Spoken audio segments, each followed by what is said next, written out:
زعاده أما بعد أعوذ بالله من الشیطان الرجیم بسم اللہ الرحمن الرحیم. تمام تعریف ہے اللہ رب العالمین کے لیے جو سارے جہانوں کا رب ہے. اس اللہ رب العالمین کا شکریہ ادا کرنا چاہتا ہوں. سب کہیں الحمدللہ.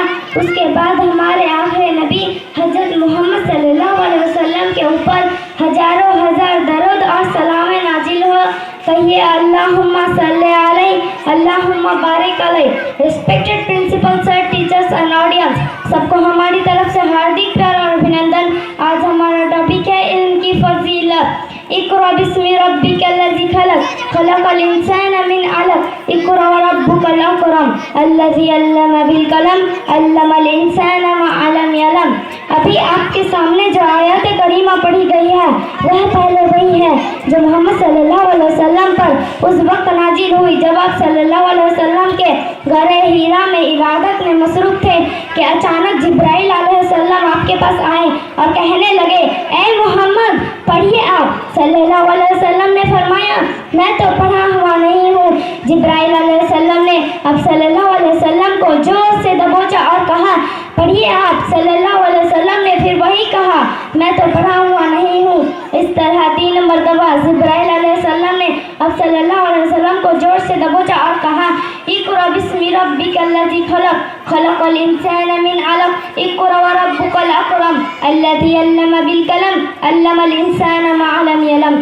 اقرأ بسم ربک الذی خلق. پڑھیے آپ کے رب کے نام سے جس نے پیدا کیا ہے. خلق الانسان من علق, جس نے انسان کے خون کے لوتھڑے سے پیدا کیا ہے. اقرأ وربک الاکرم. پڑھتے رہیے اور آپ کا رب بڑے کام والا ہے. الذی علم بالقلم, جس نے قلم کے ذریعے علم سکھائی. علم الانسان ما لم یعلم, جس نے انسان کو وہ سکھائے جسے وہ نہیں جانتا تھا. ان آیات کریمہ میں علم حاصل کرنے کے لیے آپ صلی اللہ علیہ وسلم کو تاکید کے ساتھ حکم دیا گیا ہے. ساتھ ہی علم حاصل کرنے کا آداب بھی بتایا گیا ہے اور قلم کی ضرورت اور اہمیت بھی بتا دی گئی ہے. اس کے استعمال سے انسان علم میں کامیابی حاصل کرتا ہے. میرے اسلامی بھائیوں, علم حاصل کرنا انسان کے لیے کتنا ضرور ہے. اللہ تعالیٰ نے قرآن مجید میں بار بار علم اور اہل علم کی اہمیت اور فضیلت کا تذکرہ کیا ہے.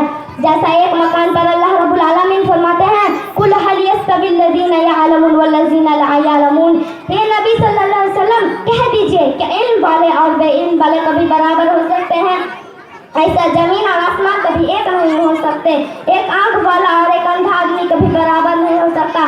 اس آیت کریمہ سے معلوم ہوا کہ عالم اور غیر عالم کبھی برابر نہیں ہو سکتے.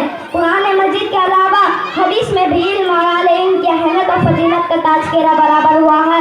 ایسے کہ حضرت ابو درداء کہتے ہیں میں نبی صلی اللہ علیہ وسلم کو فرماتے ہوئے سنا جو شخص ایسے راستے پر چلے جس میں وہ دین کا علم تلاش کرے تو اللہ تعالیٰ اسے جنت کے راستے پر لگا دیتا ہے. فرشتے طالب علم کے لیے اس کے اس عمل سے خوش ہو کر اپنے پنکھ بچھا دیتے ہیں.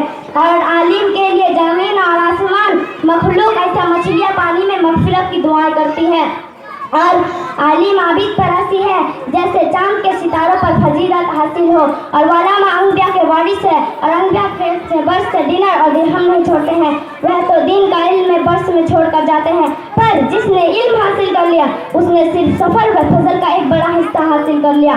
آخر میں اللہ تعالیٰ سے دعا ہے ہم سب کو علم حاصل کرنے کی فضیلت حاصل ہے. السلام علیکم ورحمۃ اللہ.